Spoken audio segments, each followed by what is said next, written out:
السلام عليكم. معكم كاريست ياسين. باغي تخدم كاريست في شركه كبيره وما عندكش الخبره؟ في هذه الحلقه غنعطيك الحل. كاين مشكل واحد كيحبس 90% ديال الشباب، وهو فين تعلم الكلارك وفين ندوز ستاج مقبول. انا كمبتدئ كل شركه كتمشي ليها كتقول لك واش عندك تجربه، كتقول لا، كيجاوبوك سير جيب تجربه عاد رجع. ولكن السؤال هو منين غادي تجيبها الا ما عطاك حتى واحد فرصه؟ اليوم غادي نعطيك الطريقه اللي تقدر تخرجك من هذه الدائره، من التعلم للستاج الاول تجربه ومن بعد للشركات الكبار. ركز معايا حيت هذه المعلومات اللي غادي نعطيك غادا تحتاجها الا كنتي باغي تبني راسك كاريست من الصفر. المشكل اللي كيعيشوه المبتدئين، شوف بزاف ديال الشباب كيديروا التكوين، كيشدوا الدبلوم وكيكونوا عارفين شويه على الرافعه، ومن بعد كيبداو يقلبوا على خدمه، كيمشيو لشركه كبيره، CV، مقابله، واول سؤال عندك تجربه؟ لا، سير جيب تجربه. وهنا كيوقفوا بزاف ديال الشباب. ولكن انا غادي نقول لك حاجه مهمه، ما خاصكش تبدا بالكبير. الا كنتي جديد بدا من البلاصه اللي عندك فيها فرصه حقيقيه باش تتعلم وتاخذ التجربه. الحل الاول تعلم السياقه بصح قبل الستاج. خاصك واحد الاساس مهم، خاصك تعرف تسوق الرافعه بامان. عندك تكوين مهني، مراكز التكوين الخاصه او تكوين تطبيقي عند مهني عنده خبره، ولكن ما تكونش غير باغي الورقه ستاج. ركز على التطبيق، كيفاش كتدخل الباليت، كيفاش كتطلع الحموله، كيفاش كتسوق في المنحدر، كيفاش كتسوق بالرجوع للخلف مع او بدون حموله، كيفاش كتدور، كيفاش كتوقف الرافعه، وكيفاش كتخدم بطريقه امنه. حيت الشركه ما غاداش تشدك حيت عندك ورقه ستاج، غادا تشوف واش انت قادر تخدم ولا لا. اذا الدبلوم مهم ولكن المهاره اهم. النقطه الذهبيه، ودابا وصلنا لاهم نقطه في الفيديو، فين تدوز ستاج.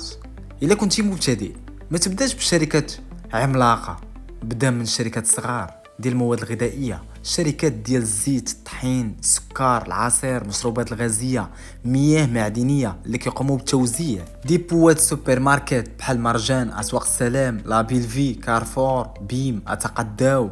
كنتكلم على ديبوات تخزين، شركات بيع مواد البناء كذلك في منطقتك، خصوصا المستودعات اللي كاينه في الاحياء والمناطق الصناعيه في مدينتك. علاش؟ حيت هذا النوع ديال الشركات ممكن يعطيك فرصه اكبر باش تدخل وتتعلم، حيت ما عندهمش RH. ماشي ضروري يكون عندهم ولا مسطره معقده. دخل عند المسؤول وقول ليه بطريقه محترمه: السلام عليكم، انا متكون جديد كاريست وباغي ندوز عندكم ستاج ونعاونكم ونتعلم. ما تقولش انا ما عارف والو علمني، قول باغي نخدم ونعاون ونزيد نتعلم. ودير في بالك هذه الجمله، بدا بالصغير باش توصل للكبير. من بعد الشركات الكبار، منين تجمع اشهر او سنه ولا تجربه مزيانه، دابا تقدر تقلب على الشركات الكبار بحال شركه التوزيع، اللوجيستيك، المواد الغذائيه والمخازن الكبيره. هنا السي في ديالك غادي يكون اقوى. علاش؟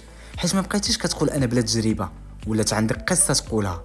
انا دوزت ستاج في هاد الشركات، خدمت هنا وهنا وتعلمت خدمه حقيقيه، سكت دوزت ايام.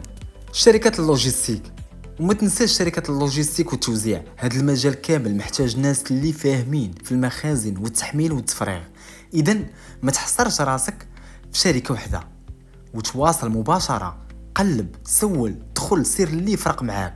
ودابا غنعطيك واحد السر، الا دخلتي للستاج ما تعتبرش راسك غير متدرب، اعتبر راسك داخل باش تبني التجربه ديالك. تعلم كل نهار، شوف كيفاش كيتنظم المستودع، تعلم قواعد السلامه، تعلم كيفاش كتعامل مع الباليت، وشوف كيفاش كيتخدم مع الفريق. وإلا كان مسموح لك تصور اثناء العمل، خذ لقطات مهنيه كتبين المهارات ديالك. ملي تكون في ستاج صور فيديوهات، صور راسك سوق الرافعه، هز الباليت. من بعد ديرهم في السي في ديالك، فيديو للRH كيشوفوك خدام بصح، كيعطيوك الاولويه. ولكن اهم حاجه ما تصورش اسرار الشركه، الوثائق، الناس ولا المعلومات المهنيه بلا اذن، حيث الاحترافيه ماشي غير في السياقه، الاحترافيه حتى في السلوك. اهم نصائح: ما تدخلش للمستودع بلباس عادي. الا طلبوا منك معدات السلامه البسها واحترمها. الا ما عرفتيش حاجه سول، ما ديرش راسك فاهم وتسوق الرافعه بطريقه خطيره. كاريست محترف هو اللي كيعرف يخدم وكيعرف حتى امتى يقول ما عرفتش، علمني. اذا الطريقه واضحه، تعلم، طبق، دوز ستاج، جمع تجربه، ومن بعد قلب على الافضل. وما تبداش كتقول بغيت نخدم مباشره في شركه كبيره، قول بغيت اول فرصه، حيت اول فرصه هي اللي غادا تعطيك اول تجربه، واول تجربه هي اللي غادا تقربك من الخدمه اللي باغي. الا كنتي كاريست جديد وباغي تبني المستقبل ديالك، ما تسناش الفرصه تجي حتى لعندك، خرج وقلب عليها. وهنا غنكون وصلنا لنهايه الفيديو. كنتمنى تكونوا استفدتوا من هذه المعلومات.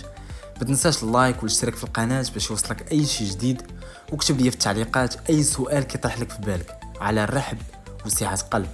ونشوفكم في فيديو اخر ان شاء الله.